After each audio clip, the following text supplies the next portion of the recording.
नमस्कार. भाषा लॅबमध्ये सगळ्यांचं स्वागत.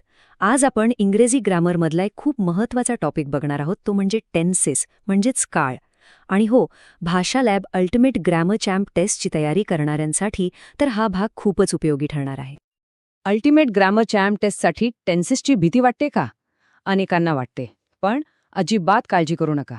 आज आपण हे टेन्सेस इतके सोपे करून शिकणार आहोत की ही भीती कुठल्या कुठे पळून जाईल.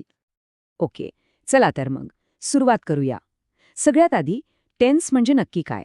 अगदी सोप्या भाषेत सांगायचं तर टेन्स आपल्याला क्रियेची वेळ सांगतो. म्हणजे एखादी गोष्ट कधी घडली, आत्ता घडतीये, आधी घडून गेलीये की पुढे घडणार आहे. आता बघा, इंग्रजीमध्ये एकूण 12 टेन्सेस आहेत. ऐकून वाटेल की अरे बापे, खूपच जास्त आहेत. पण इथे एक गंमत आहे. चांगली बातमी ही आहे की हे सगळेच्या सगळे टेन्सेस फक्त 3 मुख्य प्रकारांवरच आधारलेले आहेत.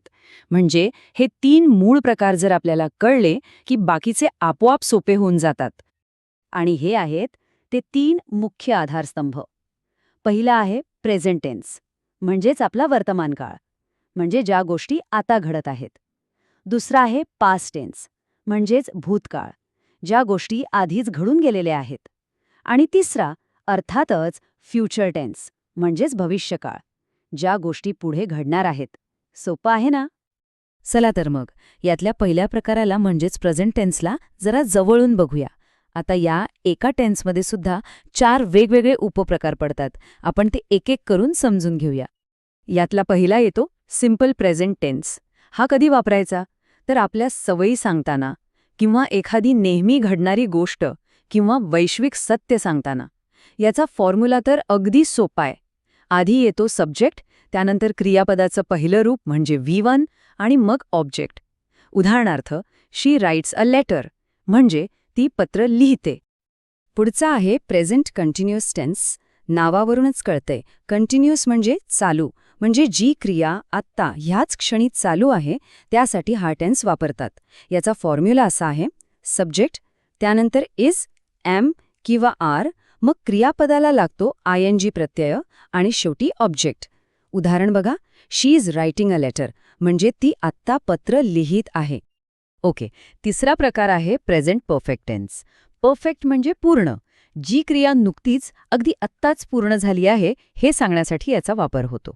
याचा फॉर्म्युला आहे सब्जेक्ट, मग हॅज किंवा हॅव, त्यानंतर क्रियापदाचा तिसरं रूप म्हणजे V3, ज्याला पास्ट पार्टिसिपल असंही म्हणतात, आणि मग ऑब्जेक्ट. उदाहरणार्थ, शी हॅज रिटन अ लेटर, म्हणजे तिने पत्र लिहिलं आहे, क्रिया नुकतीच पूर्ण झाली आहे. आणि वर्तमान काळातला शेवटचा, चौथा प्रकार, प्रेझेंट परफेक्ट कंटिन्युअस टेन्स. आता इथे बघा, परफेक्ट आणि कंटिन्युअस दोन्ही शब्द आहेत. म्हणजे एखादी क्रिया भूतकाळात कधीतरी सुरू झाली आणि ती अजूनही चालूच आहे हे सांगण्यासाठी हा टेन्स वापरतात. फॉर्म्युला थोडा मोठा वाटेल पण सोपा आहे. सब्जेक्ट, मग हॅज किंवा हॅव सोबत बीन, मग क्रियापदाला ING आणि शेवटी ऑब्जेक्ट. उदाहरण बघा, she has been writing a letter for an hour, म्हणजे ती एका तासापासून पत्र लिहित आहे आणि अजूनही लिहितच आहे. बरं, तर प्रेझेंट टेन्सचे 4ही प्रकार आपण पाहिले. आता वळूया दुसऱ्या मुख्य प्रकाराकडे, पास्ट टेन्स म्हणजेच भूतकाळ. आणि हो, प्रेझेंट टेन्सप्रमाणेच याचे सुद्धा 4 उपप्रकार आहेत. यातला पहिला आहे सिम्पल पास्ट टेन्स, म्हणजे एखादी क्रिया भूतकाळात एका विशिष्ट वेळी घडली आणि तिथेच संपली, आता तिचा काही संबंध नाही. फॉर्म्युला सब्जेक्ट, त्यानंतर क्रियापदाचं दुसरं रूप म्हणजे V2 आणि मग ऑब्जेक्ट. उदाहरणार्थ, she wrote a letter yesterday, म्हणजे तिने काल एक पत्र लिहिलं, गोष्ट संपली. दुसरा प्रकार पास्ट कंटिन्युअस टेन्स, म्हणजे भूतकाळात एका ठराविक वेळी एखादी क्रिया चालू होती, ती पूर्ण झाली नव्हती, सुरू होती. फॉर्म्युला आहे सब्जेक्ट, मग वॉज किंवा वर, क्रियापदाला ING आणि ऑब्जेक्ट.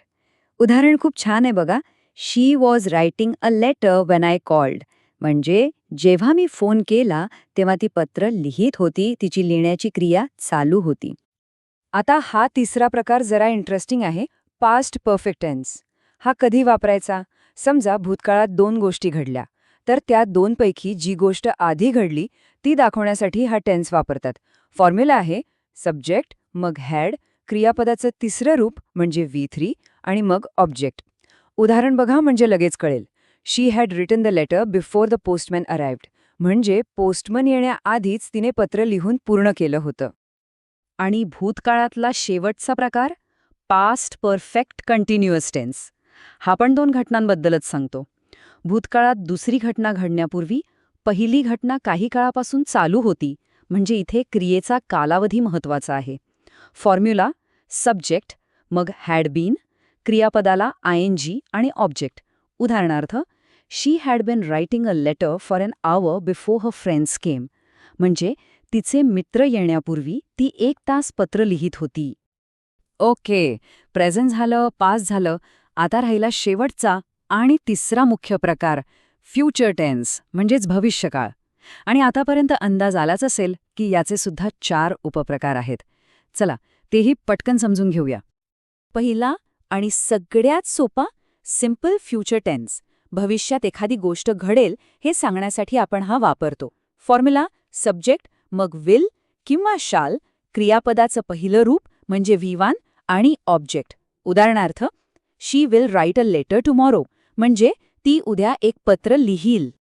दुसरा आहे फ्युचर कंटिन्युअस टेन्स, म्हणजे भविष्यात एका विशिष्ट वेळी एखादी क्रिया सुरू असेल, चालू असेल. कल्पना करा. फॉर्म्युला आहे सब्जेक्ट, मग विल किंवा शॅल सोबत बी, क्रियापदाला आयएनजी आणि ऑब्जेक्ट. उदाहरणार्थ, she will be writing a letter at this time tomorrow, म्हणजे उद्या ह्याच वेळेला ती पत्र लिहित असेल. तिसरा प्रकार आहे फ्युचर परफेक्ट टेन्स, म्हणजे भविष्यात एका ठरलेल्या वेळेच्या आत एखादी क्रिया पूर्ण झालेली असेल. इथे एक डेडलाईन असते. फॉर्म्युला सब्जेक्ट, मग विल किंवा शॅल सोबत हॅव, क्रियापदाचं तिसरं रूप V3 आणि ऑब्जेक्ट. उदाहरणार्थ, she will have written the letter by 5 PM, म्हणजे संध्याकाळी 5 वाजेपर्यंत तिने पत्र लिहून पूर्ण केलेलं असेल. आणि आता टेन्सेसमधला सगळ्यात शेवटचा प्रकार, फ्युचर परफेक्ट कंटिन्युअस टेन्स. हा भविष्यकाळातल्या एका वेळेपर्यंत एखादी क्रिया किती काळापासून चालू असेल हे सांगतो. इथे क्रियेचा कालावधी महत्वाचा आहे. फॉर्म्युला सब्जेक्ट, मग विल किंवा शॅल हॅव बीन, क्रियापदाला आयएनजी आणि ऑब्जेक्ट. उदाहरण थोडं मोठं आहे पण छान आहे. By next year she will have been writing stories for 10 years, म्हणजे पुढच्या वर्षापर्यंत तिला कथा लिहिता लिहिता 10 वर्ष पूर्ण झालेली असतील. वा, तर अशा प्रकारे आपण सगळे 12 टेन्सेस पाहिले आहेत. आता नुसतं शिकून कसं चालेल, थोडी प्रॅक्टिस पण करायला हवीये, बरोबर? चला तर मग बघूया आपल्याला किती लक्षात राहिलंय. ओके, तर हा आहे प्रश्न. वाक्य आहे शी रोट अ लेटर. या वाक्याला आपल्याला प्रेझेंट कंटिन्युअस टेन्समध्ये बदलायचं आहे. आठवतोय का फॉर्म्युला? थोडा विचार करा.